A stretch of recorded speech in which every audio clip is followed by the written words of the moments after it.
हाय दोस्तों, आप सभी का हमारे official YouTube channel GS bye Neeraj sir पर बहुत बहुत स्वागत है। आज हम लोग ग्राम समाज एवं विकास के अति महत्वपूर्ण 25 प्रश्नों को देखेंगे। जैसा कि आप लोग स्क्रीन पर देख पा रहे होंगे, पहला क्वेश्चन हमारा है, लहसुन की तीव्र गंध का कारण है क्लोरो यौगिक, अम्लीय यौगिक, गंधक यौगिक। जो लहसुन प्याज आदि होता है, इसमें तीव्र गंध का कारण क्या होता है? सल्फर, जिसको हम गंधक भी कहते हैं। हमारा ऑप्शन नंबर सी सही हो जाएगा। नेक्स्ट क्वेश्चन हम लोग देखते हैं, टपका किस फसल का अंतिम चरण होता है? आम का, अमरूद का, अनानास का, नींबू का।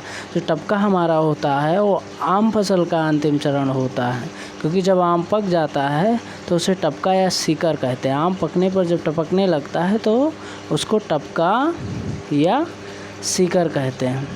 अतः हमारा ऑप्शन नंबर सीकर कहते हैं। अतः हमारा ऑप्शन नंबर ये सही हो जाएगा। नेक्स्ट क्वेश्चन हम लोग देखते हैं, भारत में आबादी वाले गाँवों की कुल संख्या है तो 6,40,930 की, 5,77,698 की, 5,97,464 की, 6,15,000। तो हमारे भारत में आबादी वाले गाँवों की कुल संख्या अगर पूछता है, यहाँ से 3 प्रकार के क्वेश्चन पूछे जाते हैं। अगर पूछा भारत में आबादी वाले गाँवों की कुल संख्या तो आप लोग सी ऑप्शन लगाएंगे। अगर पूछ रहा है भारत में कुल गाँवों की संख्या तो आपका ऑप्शन नंबर 1 सही हो जाएगा।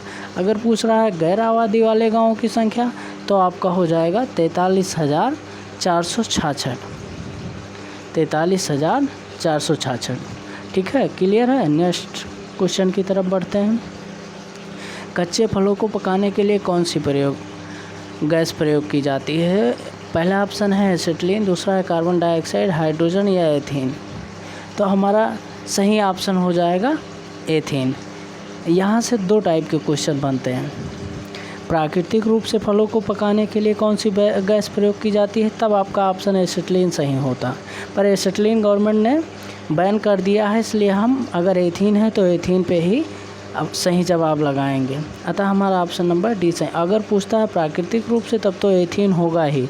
और एक गैस और प्रयोग की जाती है, कैल्शियम कार्बाइड का भी प्रयोग किया जाता है फलों को पकाने के लिए, तो आप लोग ध्यान रखिएगा। नेक्स्ट क्वेश्चन की तरफ बढ़ते हैं, भारत के पशु कल्याण बोर्ड का मुख्यालय कहाँ है? भारत के पशु कल्याण बोर्ड का मुख्यालय चेन्नई में है। अब 2018 में पशु कल्याण बोर्ड द्वारा मुख्यालय को मद्रास के बल्लभगढ़, हरियाणा में स्थानांतरित कर दिया है। चेन्नई के मद्रास में पहले था, अब मद्रास से हरियाणा के बल्लभगढ़ में 2018 में पशु कल्याण बोर्ड द्वारा स्थापित कर दिया गया है। नेक्स्ट क्वेश्चन हम लोग देखेंगे, निम्नलिखित में से कौन ग्रामीण क्षेत्र का जमीनी कर्ता धर्ता होता है? वेरी सिंपल क्वेश्चन है, कानूनगो, लेखपाल, पटवारी, तहसीलदार। जिसकी आप लोग तैयारी कर रहे हैं लेखपाल की, तो लेखपाल ही ग्रामीण क्षेत्र की ज़मीनी कर्ता धर्ता होता है। ये गांव का ज़मीन का लेखा जोखा रखता है। था हमारा ऑप्शन नंबर बी सही हो जाएगा। नेक्स्ट क्वेश्चन की तरफ हम लोग बढ़ते हैं, निम्नलिखित में से कौन सी नदी उत्तर प्रदेश में बेहड़े रवनी का निर्माण करती है? तो हमारा ऑप्शन नंबर बी सही हो जाएगा, गोमती। उत्तर प्रदेश में बीहड़ी का निर्माण गोमती नदी करती है। गोमती नदी का उद्गम स्थान कहाँ पर है? पीलीभीत के दलदली क्षेत्र फुलहड़ झील से गोमती नदी का जो है उद्गम होता है। ठीक है, नेक्स्ट क्वेश्चन की तरफ हम लोग बढ़ते हैं, उत्तर प्रदेश में किस प्रकार की मिट्टी अधिकांशतः पाई जाती है? बलुई मिट्टी, जलोढ़ मिट्टी, लाल दोमट, लाल और काली मिट्टी का मिश्रण। तो हमारे उत्तर प्रदेश में अधिकांशतः जलोढ़ मिट्टी पाई जाती है। ये गंगा और यमुना के द्वारा बहाया कर लाए गए निक्षेपों से निर्मित होती है। इसमें पोटास व चूने की बहुलता होती है, नाइट्रोजन, फास्फोरस और ह्यूमस की कमी होती है। ये मिट्टी उर्वरता दृष्टिकोण से अच्छी है। ये मिट्टी धान, गेहूँ, गन्ना, दलहन, तिलहन आदि की खेती के लिए बहुत उपयुक्त होती है। ठीक है, ये सब पॉइंट को भी ध्यान में रखते चलना। क्वेश्चन नंबर 9 हम लोग देखते हैं, उत्तर प्रदेश के किस भूभाग में वार्षिक वर्षा सर्वाधिक होती है? तो जो हमारा तराई का इलाका होता है, यहाँ पे वार्षिक वर्षा अधिक होती है। इसका रीज़न होता है उत्तर प्रदेश के विभिन्न भागों में विभिन्नता पाई जाती है। प्रदेश अगर पूछा जाए उत्तर प्रदेश किस जिले में सर्वाधिक वर्षा होती है, तो गोरखपुर में। अगर पूछे उत्तर प्रदेश के किस जिले में सबसे कम वर्षा होती है, तो क्या हो जाएगा? मथुरा में। इन 2 पॉइंट को भी याद रखना आप लोग। नेक्स्ट क्वेश्चन की तरफ हम लोग बढ़ते हैं, उत्तर प्रदेश के किन जिलों में पटसन की खेती की जाती है? उत्तर प्रदेश के किन जिलों में पटसन की खेती की जाती है? देवरिया, गोरखपुर, सहारनपुर, हरदोई, मथुरा, अलीगढ़। तो उत्तर प्रदेश के देवरिया और गोरखपुर में जो है पटसन की खेती की जाती है। ऐसा नहीं कि देवरिया और गोरखपुर के में ही पटसन की खेती की जाती है, महाराजगंज, गोंडा, लखीमपुर खीरी आदि में की जाती है, पर ऑप्शन के अनुसार जो है हमारा सबसे अधिक मात्रा में देवरिया और गोरखपुर में जो है पटसन की खेती की जाएगी। अतः हमारा ऑप्शन नंबर ये सही हो जाएगा। नेक्स्ट क्वेश्चन, स्वच्छ भारत अभियान के अंतर्गत वर्ष 2019 ग्रामीण भारत में कितने शौचालय बनाने का लक्ष्य रखा गया? तो वर्ष जो 2019 में ग्रामीण भारत में शौचालय बनाने का जो लक्ष्य रखा गया था वो 120 मिलियन का था। 120 मिलियन का था, पर जून 2020 तक के आंकड़ों के अनुसार लगभग 104 मिलियन शौचालय बनाए जा चुके हैं। ठीक है, तो इस क्वेश्चन का जवाब हमारा क्या हो जाएगा? 120 मिलियन। स्वच्छ भारत अभियान के अंतर्गत 2019 ग्रामीण भारत में 120 मिलियन शौचालय बनाने का लक्ष्य रखा गया था, लेकिन 2020 के आंकड़े के अनुसार कितना पूरा हुआ है? 104 मिलियन ही पूरा हो पाया है। ठीक है, इस पॉइंट को भी ध्यान में रखिएगा। नेक्स्ट क्वेश्चन की तरफ हम लोग बढ़ते हैं। उत्तर प्रदेश के किस जिले में पुरुषों से महिलाओं का अनुपात सर्वाधिक है? आजमगढ़, देवरिया, सुल्तानपुर, जौनपुर। जौनपुर में हमारे उत्तर प्रदेश में जो पुरुषों से महिलाओं का अनुपात सर्वाधिक है, कितना है? 1024। 1000 पुरुष पे कितनी औरतें हैं? 1024। जबकि हमारे आजमगढ़ में 1000 पे 1019। देवरिया में हमारे 1017 और सुल्तानपुर में 983 औरतें हैं प्रति 1000 पे।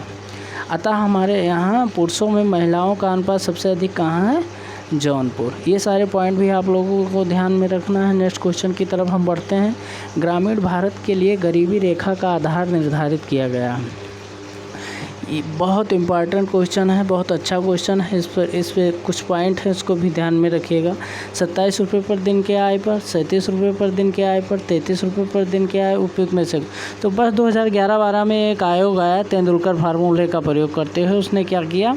शहरों में 33 रुपये तथा ग्रामीण भारत में 27 रुपये 20 पैसे प्रतिदिन से अधिक खर्च करने वाले को गरीब माना गया। तो ये काफ़ी विवादित रहा, इसलिए 2014 में एक रंगराजन कमेटी का सुझाव आया, जिसमें शहरी क्षेत्र में 47 रुपये से कम खर्च करने वाले तथा ग्रामीण क्षेत्र में 32 रुपये से कम खर्च करने वाले व्यक्तियों को गरीब की श्रेणी में रखा गया।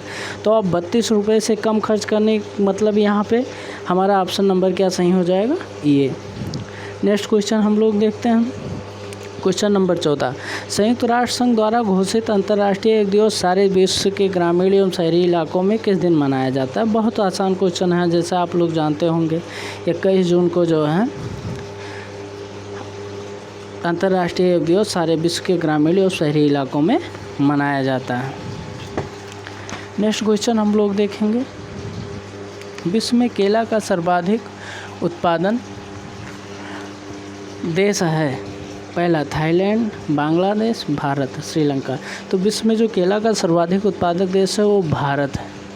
प्रत्येक वर्ष भारत में 29.7 हज़ार टन केले का उत्पादन करता है। और भारत में अगर पूछा जाए किस राज्य में सबसे अधिक केले का उत्पादन होता है, तो भारत के तमिलनाडु राज्य में सबसे ज़्यादा केले का उत्पादन होता है। ये पॉइंट भी याद रखिएगा आप लोग।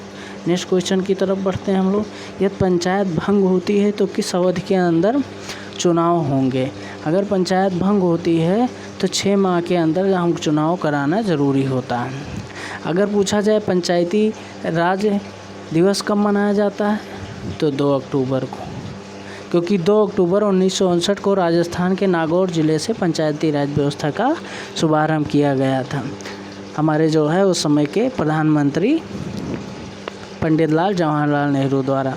और 73वें संविधान संशोधन में भाग 9 में अनुसूची 11 में अनुच्छेद 243 ये से 243 तक पंचायती राज का प्रावधान है।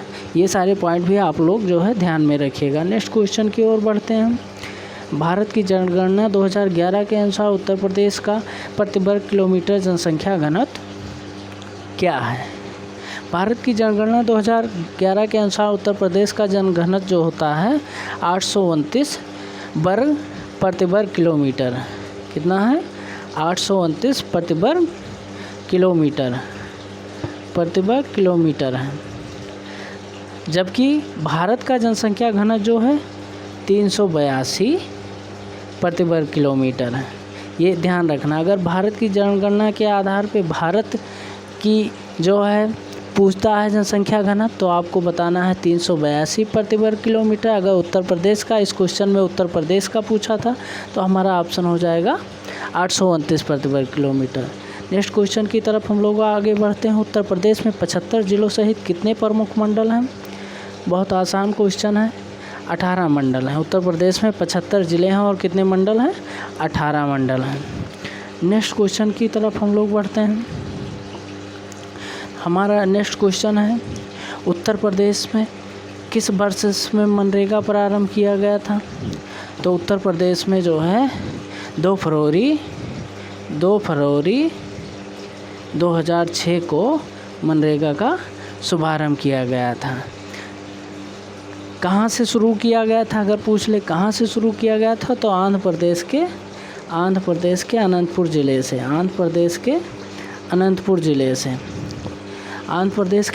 ज़िले से। और जो है 1 अप्रैल, अगर और कुछ इसमें पूछा जाए, इसका नाम 2009 में मनरेगा रखा गया था। नरेगा का नाम 2009 में मनरेगा रखा गया। ये भी अगर पूछ ले तो आपको जवाब देना है, सारे पॉइंट भी क्लियर रखिएगा। 2006 में नरेगा का प्रारंभ किया गया 2 फरवरी को। कहाँ से? आंध्र प्रदेश के अनंतपुर ज़िले से। तथा 1 अप्रैल 2008 में योजना जो है 200 जिलों में शुरू की गई थी। 2009 में केंद्र सरकार इसका नाम बदल कर क्या कह दिया? महात्मा गांधी राष्ट्रीय ग्रामीण रोजगार गारंटी अधिनियम योजना कर दिया गया। ठीक है, इतने पॉइंट रहा। इसमें कुछ पॉइंट और हैं। कितने दिन का रोजगार निर्धारित किया गया है? भारत के प्रत्येक परिवार को कम से कम एक सदस्य को 100 दिन का रोजगार निर्धारित किया गया था। लेकिन अब का जो करंट का आंकड़ा है, अब क्या हो गया है? 150 दिन जो है रोजगार प्रति परिवार को दिया जाएगा, प्रत्येक परिवार को दिया जाएगा। नेक्स्ट क्वेश्चन की तरफ हम लोग बढ़ते हैं। क्षेत्रफल की दृष्टि से उत्तर प्रदेश का भारत के राज्यों में कौन सा स्थान है? क्षेत्रफल की दृष्टि से उत्तर प्रदेश का भारत के राज्यों में 4था स्थान है, जबकि अगर जनसंख्या की दृष्टि से पूछा जाएगा तो उत्तर प्रदेश का सबसे बड़ा राज्य है। ठीक है, अगर जनसंख्या की दृष्टि से पूछा जाएगा तो उत्तर प्रदेश सबसे बड़ा राज्य है। अगर क्षेत्रफल की दृष्टि से पूछा जाएगा तो चौथा राज्य है। पहला कौन सा है क्षेत्रफल की दृष्टि से भारत में बड़ा राज्य? राजस्थान। उसके बाद में मध्य प्रदेश, उसके बाद में महाराष्ट्र। चौथे नंबर पर हमारा क्या आता है? यूपी आता है। नेक्स्ट क्वेश्चन की तरफ हम लोग बढ़ेंगे। 9वीं पंचवर्षीय योजना 1997 से 2002 में जो थी, 9वीं पंचवर्षीय योजना का समय क्या था? 1997-2002 में ग्रामीण क्षेत्रों में बीपीएल के लिए निश्चित की गई वार्षिक पारिवारिक आय स्तर क्या था? 25,000 रुपये, 28,000 रुपये, 20,000 रुपये, 18,000 रुपये। तो 20,000 रुपये रखा गया था। 9वीं पंचवर्षीय योजना के अंतर्गत ग्रामीण क्षेत्रों में बीपीएल परिवारों के लिए जो वार्षिक आय निश्चित की गई थी वो कितनी थी? 20,000 थी। नेक्स्ट क्वेश्चन हम लोग देखेंगे। उत्तर प्रदेश में प्रमुख रेल इंजन संयंत्र कहाँ पर स्थित है? उत्तर प्रदेश में प्रमुख रेल संयंत्र जो है मुगलसराय क्षेत्र में स्थित है। बहुत आसान सवाल था ये। नेक्स्ट क्वेश्चन की तरफ हम लोग बढ़ते हैं। उत्तर प्रदेश राजमार्ग भू नियंत्रण अधिनियम किस वर्ष में पारित किया गया? 1952 में, 1956 में, 1945 में, 1947 में। तो हमारा जो है उत्तर प्रदेश राजमार्ग भू नियंत्रण अधिनियम जो है 1945 में पारित किया गया। तो हमारा ऑप्शन नंबर सी सही हो जाएगा। नेक्स्ट क्वेश्चन, एक ग्राम पंचायत में महिलाओं के लिए कितने पद आरक्षित होने चाहिए? 33%, 50%, 10%, 20%। तो हमारा जो है ऑप्शन सही हो जाएगा। 73वें संविधान संशोधन द्वारा क्या किया गया? महिलाओं के लिए 33% जो है पद आरक्षित किया गया था। हमारा ऑप्शन नंबर ये सही हो जाएगा। आज का लास्ट और क्वेश्चन हम लोग देखेंगे, मध्य भारत में 1 बीघा कितने हेक्टेयर के बराबर होता है? तो मध्य भारत में जो आपका होता है 1 बीघा 0.2529 हेक्टेयर का होता है। अगर 1 बीघे में बरगज पूछा जाए तो 1 बीघा में जो है 1 बीघा में आपका 3025 बरगज होता है। ठीक है, 3025 बरगज होता है। अगर पूछा जाए 1 एकड़ में 1 एकड़ में कितने बीघा होता है? तो 1.6 बीघा होता है। 1 हेक्टेयर में 3.95 बीघा होता है। ठीक है, क्लियर होगा। आशा करते हैं आप लोगों की तैयारी अच्छे से चल रही होगी। जैसा कि आज कट ऑफ जारी किया गया यूपी SSC द्वारा, तो अब सुनिश्चित हो गया है किनको पेपर देना है किनको नहीं देना है। आप लोग पूरे मनोयोग से पेपर दे रहे हो। हमारी शुभकामनाएं हैं कि आपको जो है लेखपाल बनने का मौका मिले। धन्यवाद। मिलते हैं नेक्स्ट क्लास। जय हिंद।